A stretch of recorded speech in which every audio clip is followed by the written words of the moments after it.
Hi, everyone. Welcome. I'm Jody Immink. I'm Director of Capture here at Forward, and I'm really glad you're here today. We're going to give people just a few more minutes to join in case they're having some connectivity issues. In the meantime, if everybody could please drop their name, their organization, and where you're calling from in the chat, that would be great. I'm from the Midwest over here in Michigan, so instead of my colleagues who get to talk about traffic on the West Coast, here we talk about the weather. So please tell me all of the sunny places you're calling from so I can live vicariously. All of our kids have a snow day today.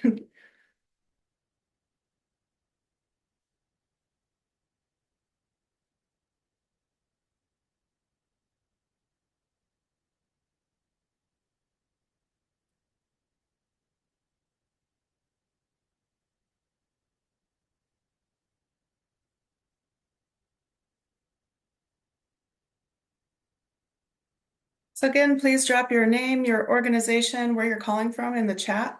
That would be great for us.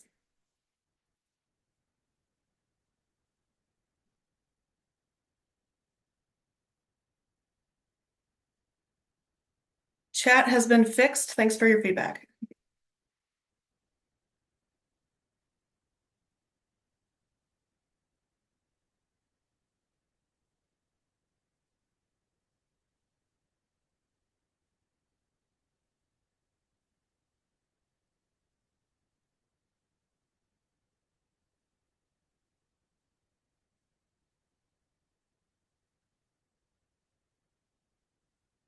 All right, thanks again, everyone. Again, I'm Jody Immink. I'm the Director of Capture here at Forward, and I appreciate everybody joining today. I know this is a very full time of the year for nonprofits.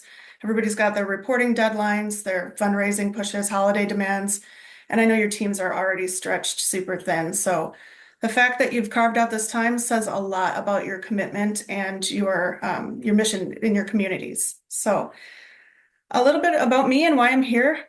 I am a self-proclaimed recovering social worker. I've spent nearly 20 years directing nonprofit programs, running various social impact causes, and working inside city and county government. I have written countless grants. I have implemented programs. I've managed teams, fixed broken processes, and I've done the kind of triage that only the nonprofit people will truly understand. So all of this is why I love my work at Forward. I get to spend my days supporting all of the causes. So at Forward, we work with governments and nonprofits who are dealing with a lot of the same challenges that all of you are facing. Rising need, unpredictable funding, um, systems that weren't really built for the realities on the ground. And so my goal today is simple. I'm going to give you strategies that make your work easier, more sustainable, and more impactful. So today's session is part of Forward's Built to Serve webinar series in partnership with Microsoft. And this was created to equip nonprofit leaders with practical and operational tools, the kind that actually work in real life. So this is happening at a time when we're navigating just some incredible uncertainty. We've seen a lot of major federal policy shifts like HR1 and some others that we saw come through in 2025. And we see on the ground that these are reshaping the safety net programs. They're changing our donor landscape. They're changing our government funding flows. Demand is rising, predictability is shrinking, which makes today's topic not just timely, but I feel like absolutely necessary.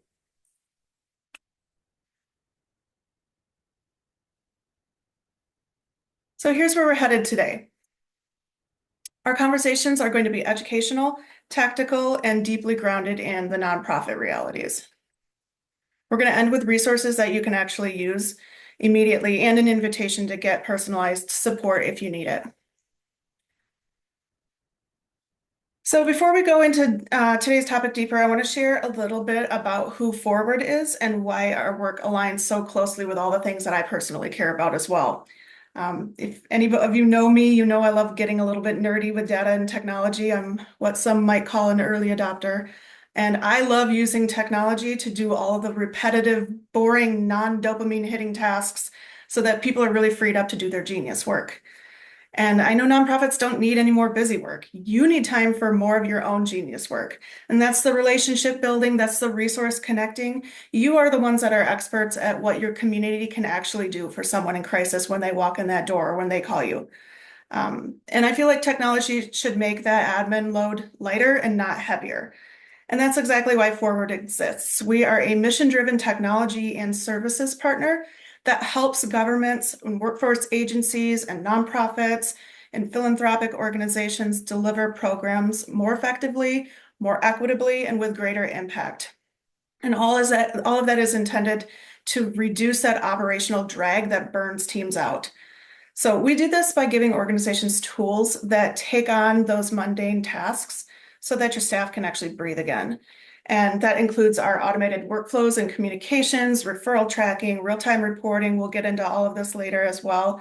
And the professional services for programs that have more demand than capacity.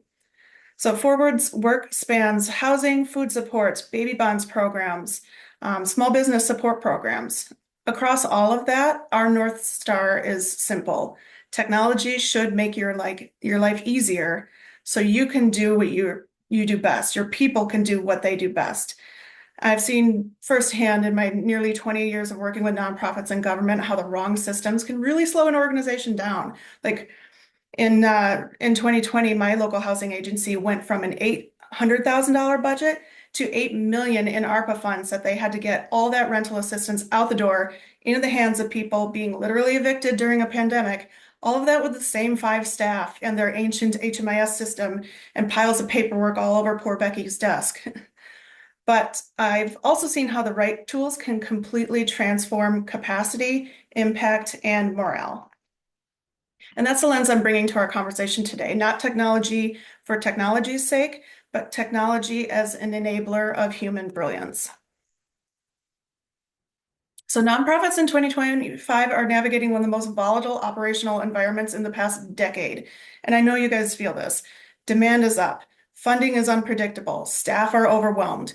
And a lot of the leaders I'm talking to are ending this year feeling like they're just running on fumes. So let's look into some of the trends at what's driving this.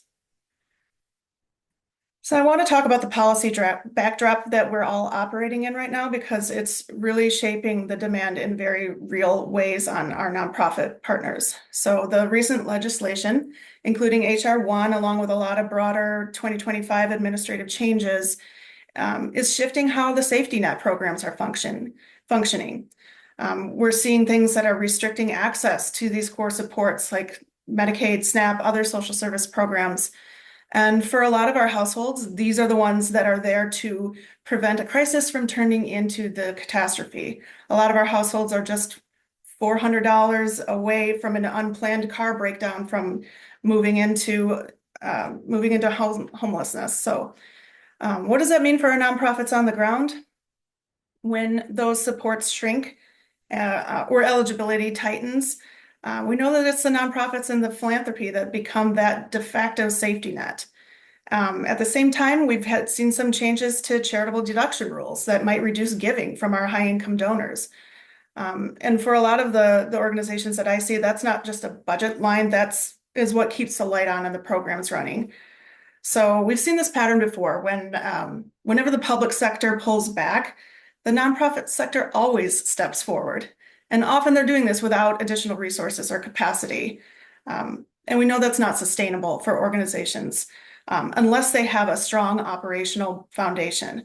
So that's exactly what I want to talk about today. That's why this conversation matters so much.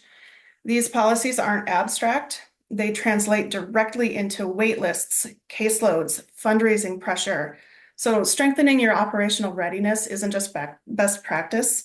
It's really becoming essential as we're navigating the years ahead. So let's walk through some of the most important funding trends that nonprofits need to be understanding right now, because these are going to determine how the leaders should prepare for our 2026 and beyond. So at first glance, the headline looks great. Charitable giving hit $592 billion in 2024. But most of that growth came from the stock market and corporate giving, not everyday donors. So underneath that record total, the small donor participation and the retention continue to drop off. And that's where the volatility comes in, and I know you're all feeling that. So we see this widening gap. We've got major donors giving more, while smaller donors, including many from the younger generations, are giving less consistently. And as a millennial, I get it. Our generation is, our giving is values driven and impact focused, but it's also really sensitive to economic pressures. So when budgets are tightening and grocery prices are going up and rent is skyrocketing, recurring donations are really one of the first things that gets paused. For our nonprofits that rely on that broad grassroots base, this decline creates a real instability. We see that our big gifts help, but they don't really replace that steady reliability of having a large, small donor base. So I feel like the takeaway is clear. We need to diversify that funding and invest in keeping those small and mid-level donors engaged, especially the younger generations who want transparency and clear outcomes and easy ways to give. We need to not get in the way of their path to purchase. Like, don't make me write a check. Let me click one button at 3 a.m. when I'm doom scrolling Instagram. So this isn't just a fundraising issue. It affects your entire operational stability. So nonprofits are caught in this dual pressure: high demand, weaker finances, and a large portion of the nonprofits that we talk to are ending this year with minimal reserves, with just some weeks of cash on hand. Often the delays in government funding we see are really impacting things as well. One federal grant getting pulled means that an organization could have to shut their doors. And I saw this happen just this year with several of the fair housing centers in Michigan. And I feel like the message is financial sustainability has to be treated as an ongoing risk and not just an occasional challenge.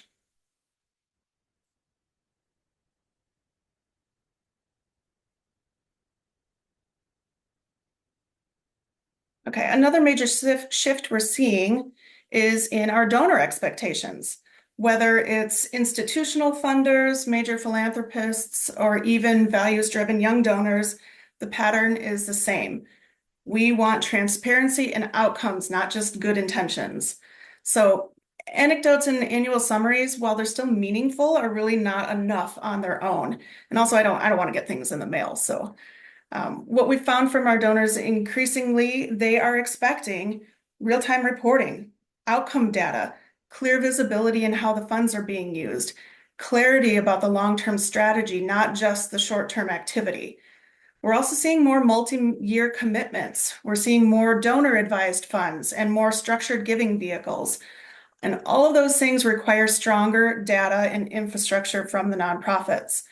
The challenge is that many of our organizations are still reporting on activities. We served X people rather than outcomes. Here's what changed for the people that we served. And shifting that mindset requires better systems and not just better storytelling. And this is where the capacity becomes a competitive advantage. Organizations with strong data and reporting infrastructure are the ones that are winning trust and winning funding. Those without it risk falling behind, and not because their work lacks impact, but because they can't demonstrate it clearly and consistently. And it takes them forever to pull the stories backed up with the real data that matter. So we've also seen private foundations. This is an interesting place right now. They have the money, but they're being more strategic. So we've done the research, and foundation assets are reported to be at record highs. On the same hand, we're seeing a trend that many of them might scale back in 2026, and it's not just about the dollars, it's about the strategy. So we see this trend towards fewer grants, but larger ones, that take a little bit less work on the staff. And they have a lot more rigor behind the selection process. So we found that foundations want to fund organizations that can absorb those larger investments and demonstrate strong infrastructure, clear outcomes, and solid admin practices. We've also watched the priority areas shift. So we've seen a big increase with a focus on health, equity, and environmental resilience as the priority areas shift. That means that some of the nonprofits that might be outside those areas are going to experience more competition for that smaller pool of available dollars. So foundations do have resources, but they're being more selective. And to stay competitive, nonprofits need to show that you have the systems, the compliance, the reporting, the financial controls, the operational capacity to handle larger, more strategic grants. And I was recently reviewing grant applications for United Way, and one of the most challenging questions for organizations to answer was, how are you demonstrating your approach to funding sustainability?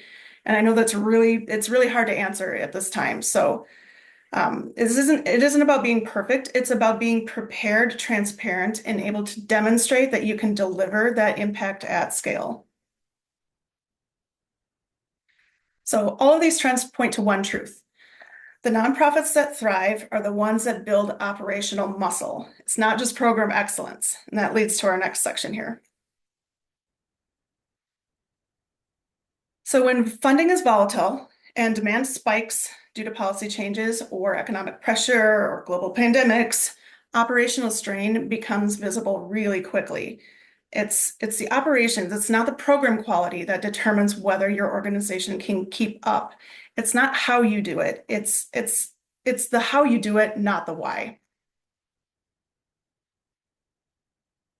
So, okay, before we go any deeper into what you came here for today, the operational readiness framework, I'd like to get a quick sense of where everyone is today and do a short poll. So we're going to do a 4-question poll, truly about 20 seconds. And the answers will help you gauge your own operational readiness level. And in these questions, I don't want you to overthink anything. Just respond with your first instinct and don't worry, everything is anonymous. Okay, first question. How long does it typically take your organization to complete a quarterly or funder report? Go ahead and select what's closest for you. A few hours, 1 to 2 days, more than a week. I have no idea.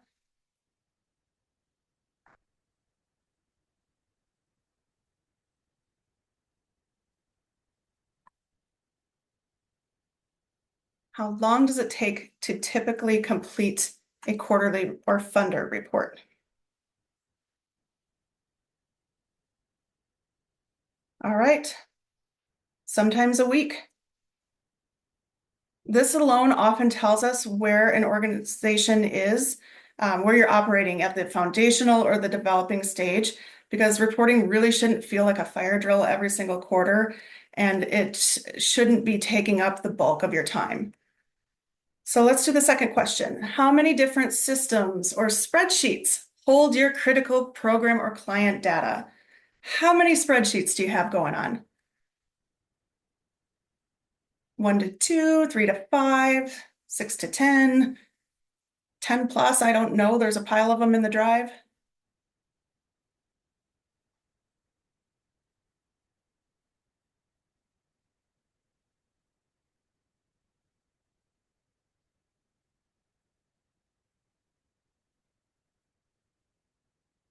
All right, a couple more seconds.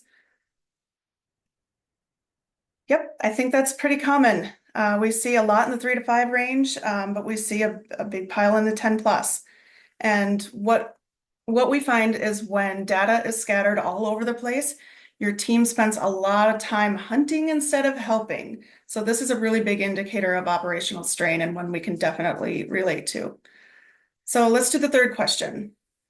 If a key staff member wins the lottery and moves to a deserted island tomorrow, how confident are you that your process would continue smoothly? If a key staff member goes on leave, how confident are you that your process would keep going?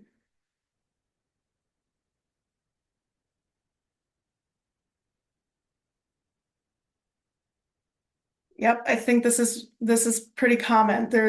You always have some superhero staff member, and this is one of the clearest signals of organizational readiness. Strong operations need to not be dependent on one staff member that's carrying it all or knows how to work that spreadsheet. All right, last question. Let's do the last poll here.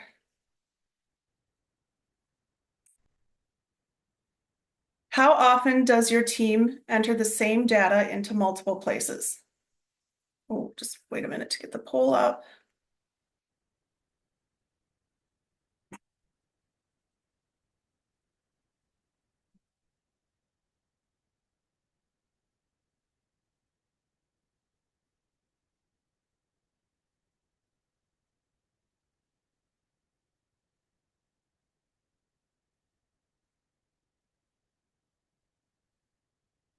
Here we go. How often does your team enter the same data into multiple places? And this is bringing back PTSD of my HMIS days, but how often does your team enter data into the same data into multiple places? Occasionally, frequently, constantly.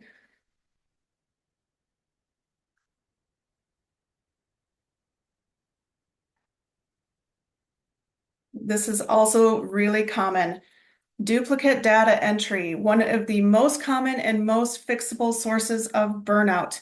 If this is happening often, you're definitely carrying a heavier administrative burden than you need to. Okay, thanks everybody for doing that and for responding. This should give you a brief snapshot of where your organization is today. And if you found that your answers were leaning towards longer reporting cycles, scattered data, or the process that just depends on poor Becky alone, then that's a sign you're probably operating mostly in the foundational stage. If you are using some automation, some consistently, but the gaps remain, you are likely in the developing stage. And if you answered confidently on most questions, you may be approaching the strong level. Um, what's important is not the label, it's understanding where you are so you know what to strengthen next. So next, let's walk through what each readiness level looks like and how organizations move from one stage to the next. So to make this real life example, we use a simple model called the operational readiness framework. It has 3 levels: foundational, developing, and strong. This is a way to diagnose where you are today and see the early warning signs and decide what you want to focus on next. We also found that this is language you can use with your board or funders. Instead of saying, we're overwhelmed, how do you expect us to do all these things with just these resources? You can say, hey, we have a plan. We've assessed our operational readiness. We're at a foundational level. Here's what we need in order to move to developing. 3-step plan. I love a 3-step clickbait plan. So let's walk through each level. And as I do, please think about your organization and where it might fall. So foundational, this is where a lot of our organizations start and where a lot of the ones we work with still are. At this level, data lives everywhere. You've got paper files tucked into those classic Army Green file cabinets. You've got spreadsheets that only one person knows how to update. Maybe you have different tools or systems being used at each program site. So technically everything exists. It's just scattered across the places that don't talk to each other.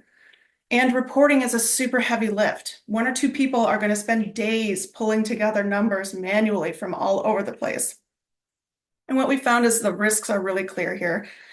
It's really hard to scale when demand increases and staff feel it. They feel stretched thin, errors show up in reports. And if this sounds familiar, your next step isn't to boil the ocean, but it's to map your core processes, map it out. Intake, referrals, reporting. Who does what and where does that information live? Where does that data live? Then you begin centralizing. Even consolidating 10 spreadsheets into one or using a simple case management tool can make a huge difference.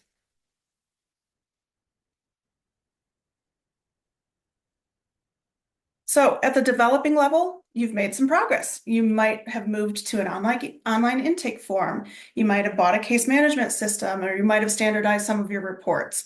You're not fully in the paper spreadsheet world anymore, but there's still a lot of silos. So maybe finance, programs, and marketing are still using different systems, and none of those systems talk to each other.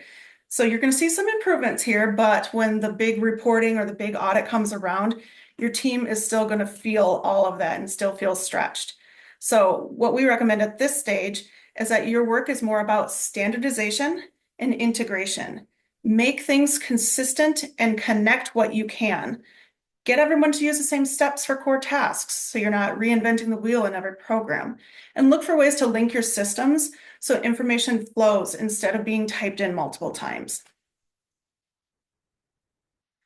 Level 3, strong. This is the goal state. Here you have unified, reliable data, you have clear workflows, your routine tasks like reminders or simple reports or status updates are all automated and built into your system. So nobody's spending their genius time doing that.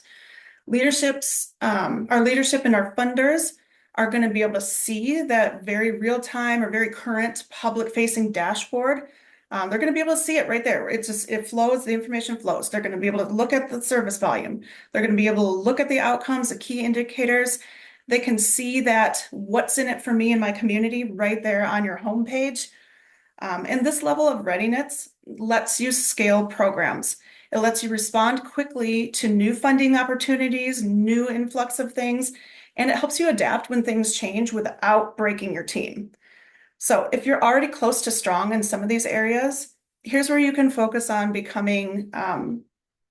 doing continuous improvement and using your data strategically. So you're now going to be able to not focus on the process, but now you just have the data. You can use it for advocacy. You can use it to go after new funding, and you can use it for smarter program design and punchier campaigns.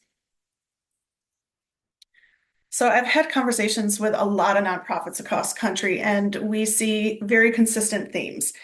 Data is in too many places. It's scattered all over the place. Reporting always feels like this last minute scramble. We know we have to do it, but now we have to make the time to do it. And we find that our staff are spending huge chunks of their week on manual admin work instead of doing their genius work with the clients, their volunteers, their partners. And all of them have difficulty meeting the funder data requirements. And if you're nodding to any of these, like, yes, I know that one foundation has insane reporting requirements, and I have to look at each participant and figure out what county they were coming from so I can report on that. You are in good company. And it means there's a real opportunity here to make targeted changes that your staff are going to feel immediately. So let's talk about those concrete strategies, and we'll start with strengthening the funder confidence, because funders are not just asking for data because they want more reports. They understand that they want to understand the impact their dollars are having on real people and in real communities. And they have to report out too. So they need this data because everybody is reporting to somebody else who's reporting to somebody else. They want to see the what's in it for my community clearly reflected in your work. And you can meet that expectation without overwhelming your staff.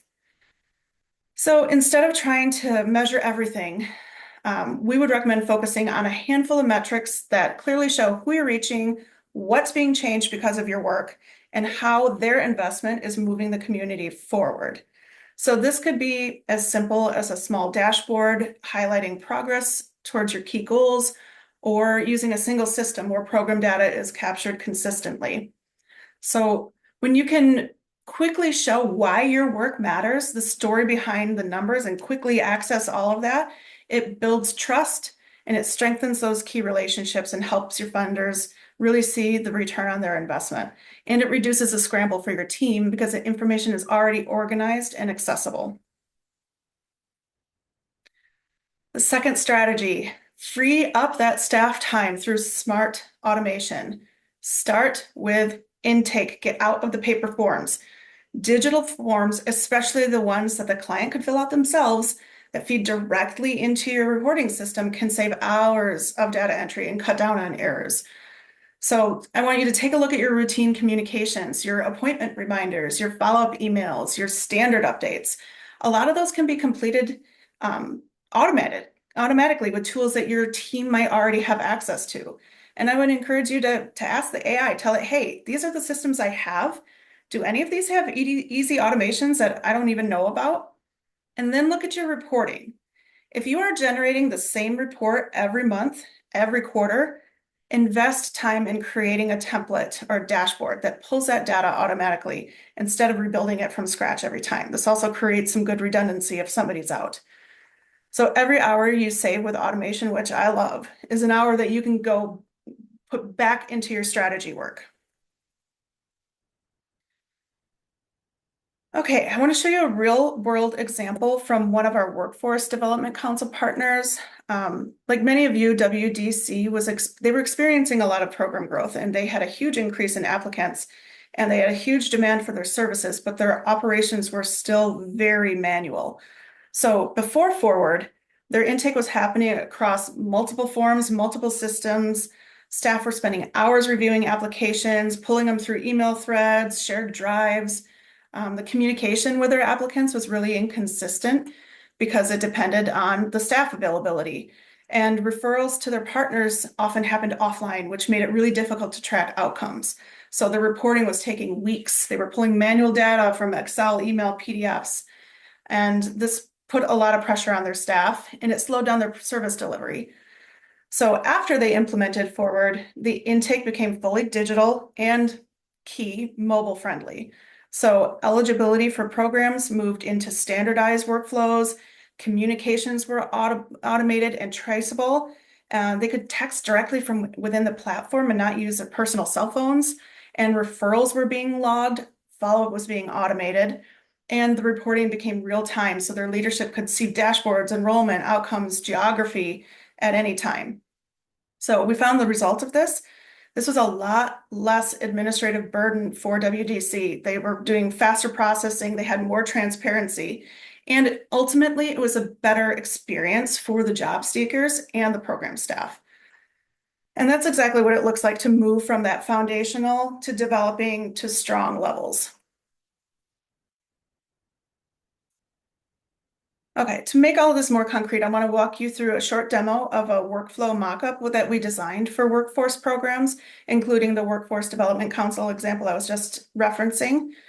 This is not WDC's environment, but it does reflect the same direction and operational principles that we help them move towards. So we're going to show you managing multiple programs, standardizing intake and review, and reducing that manual work to give leadership clearer visibility. We're going to start at the highest level, the program dashboard. So this is where teams can see every active program in one place, whether it's career services, training support, wraparound benefits, stipends, or partner-led offerings. And most nonprofits use this dashboard to answer the questions like, how many programs are active right now? How many people are in each program? Are we seeing spikes in demand? What do we need to allocate staff time for? So you'll see the quick stats like total applicants, total in review, approvals versus denials, and high-level progress indicators. For our nonprofits, this view is incredibly helpful because they're coordinating a lot of programs. They might be working with a lot of partner agencies at once, and it gives leadership a real bird's eye view before diving into the individual case level. So now we're going to move on to intake, which is often one of the biggest operational lifts. What you're seeing here is a centralized digital application, the kind we developed for the workforce programs, and it has multiple entities working in it. So applicants can apply from one single front door. It is mobile friendly, which is critical for our job seekers. Required fields that reduces the incomplete submissions, and the documents that they need and the eligibility proof are collected in very purposeful and structured ways, and they can take a picture and upload those. For our nonprofits, this is key to replacing each of our partner organizations are using a different intake form. It replaces all the PDFs, and it gets rid of a lot of that inconsistent data collection. So even that basic, like having a required field, makes that downstream process go significantly smoother. So once the applicant comes in, the staff will move on to this application dashboard. So this is where your teams can see applications across all the programs. They can filter by program, application status, submission date. They can filter by assigned staff member if you're the supervisor or you need to do something while somebody is out. And it quickly lets you look at where the bottlenecks are, like reviews that are pending or documents that are missing. And this is really useful for teams managing multiple programs at once or working with external partner organizations. So instead of checking multiple boxes or inboxes or spreadsheets or that abyss of a shared drive, everything is consolidated here with a clear queue. The next space I want to show is the review workspace, where staff can view the applicant's information, the required documentation, all their demographic and eligibility details, and all the internal notes. Programs can configure their review workflows differently, but the goal is always the same. We're trying to get this consistent step-by-step process that reduces the guesswork. And one really cool capability we've added for a lot of our organizations is AI document review, which streamlines so much of the process. So AI can help by it identifies missing or incomplete documents. It can extract key data points. It can flag potential mismatches, and it can help staff quickly identify who needs the follow-up. And we know that AI isn't going to completely replace the human review, but it is intended to speed up these routine checks so that staff can focus on decisions rather than all of this manual scanning. All right, next is the communication center, and this one is my favorite. So here, staff can send texts or emails directly within the system. You can preload templates to keep the communication assistant across staff, across your partner agencies, and everything is automatically logged. So this vastly reduces the need for follow-up emails, phone tag, and it reduces those gaps in communication when caseload rises because everyone can see everything and you can quickly when you're handling that high volume, this quickly becomes a game changer for staff to be able to see everything and it's all in one place and it's not on Becky's personal phone.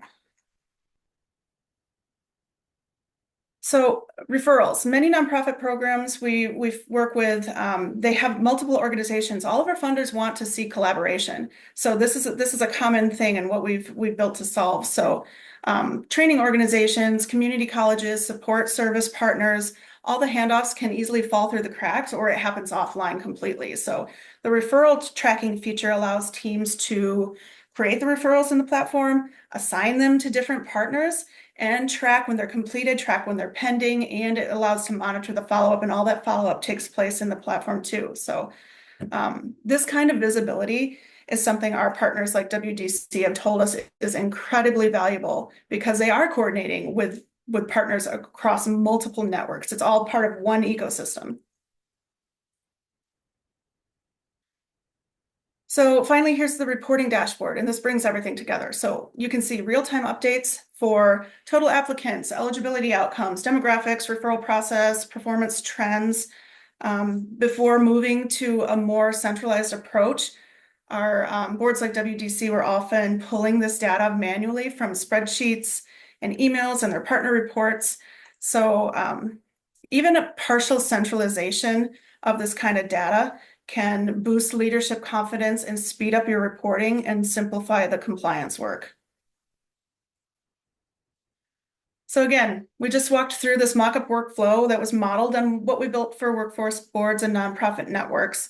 Not WDC's exact system, but it captures the same operational shift from fragmented manual process to a more coordinated, standardized, and sustainable way for them to serve their people. And that's the shift that ultimately reduces the burnout and improves service delivery. It strengthens the funder confidence. And the transformation for them was not just about adopting technology, it was about building this operational resilience so that they can quickly adapt to rising demand, funding fluctuations, policy changes, and increased reporting expectations without completely overwhelming their staff. So that's the kind of stability that we know nonprofits are going to need going into 2026.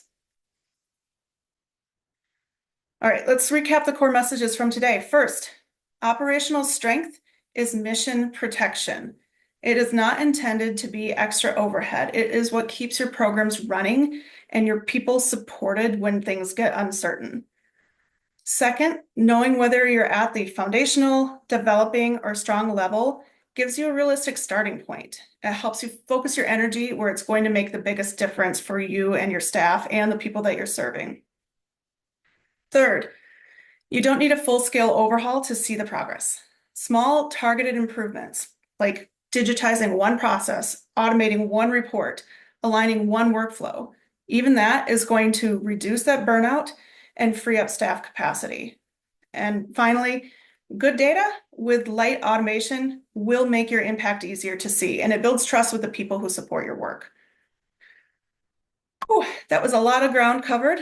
So let's pause here and take some of your questions.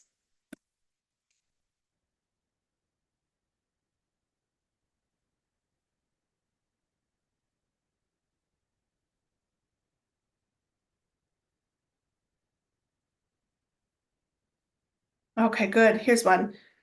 What is the biggest operational improvement we can make that staff will feel immediately?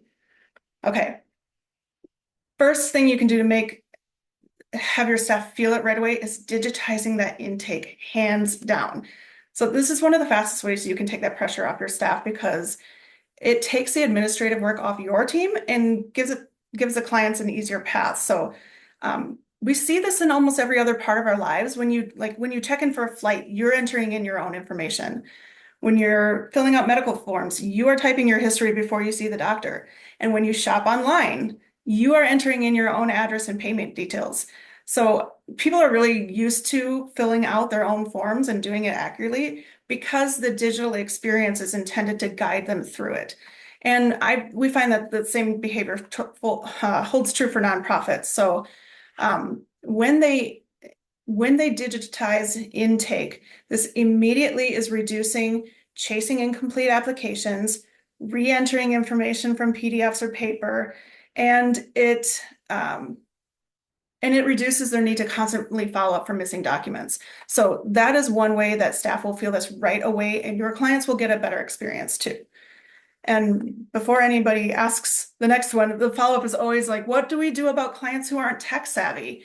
And my response to always that is that being tech savvy or not being tech savvy doesn't mean that people aren't using technology. It usually means that the tools that they were handed weren't designed for them and they don't know how to use it. So the first thing we recommend is if you're going to digitize something, you need to be looking for that mobile first, simple, low friction system. So most of our clients are already using their phones daily, even if they don't have a laptop. So our goal isn't to push them into something that they can't use, it's to create a tool that meets them where they are. We find that it has to be mobile first design. Forms have to be easily completed on a phone without pinching or zooming or downloading PDFs. Like it has to be right there, mobile friendly on the phone. And we also find that you need to have everything in plain language instructions. So writing everything at that fifth grade reading level so that there's not an extra barrier to somebody completing the form. And another part of that mobile friendly is allowing upload of photos instead of documents so that clients can be taking a picture of that utility bill or their ID instead of having to find some archaic scanner at a library or something. So you could also invest in a kiosk or a staff assisted method. So that means you're always going to have somebody who needs some extra help, and staff can be filling out that data with them in the same system so that the data is still centralized. So we're not really trying to choose between digital or human. It's about blending both and creating that accessibility for the clients.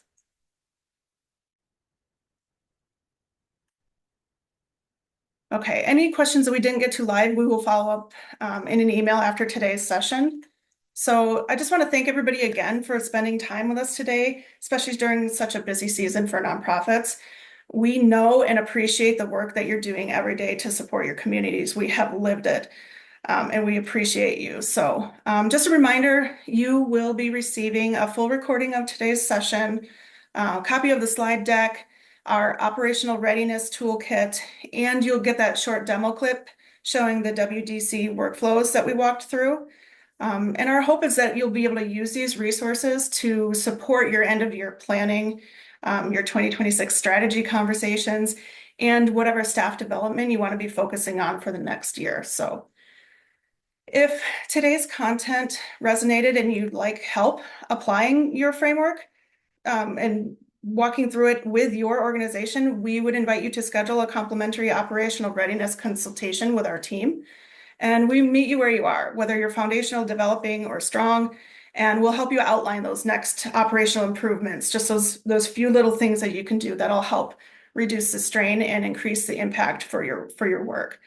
Also, if you want a deeper look at the Forward platform, the intake, the review, the communications, the referrals, and the reporting, you can also request a full demo, and we would be happy to show you more things in detail. So thanks again, everybody, for joining us. Thank you for all the work that you do, and we look forward to supporting your mission in the year ahead.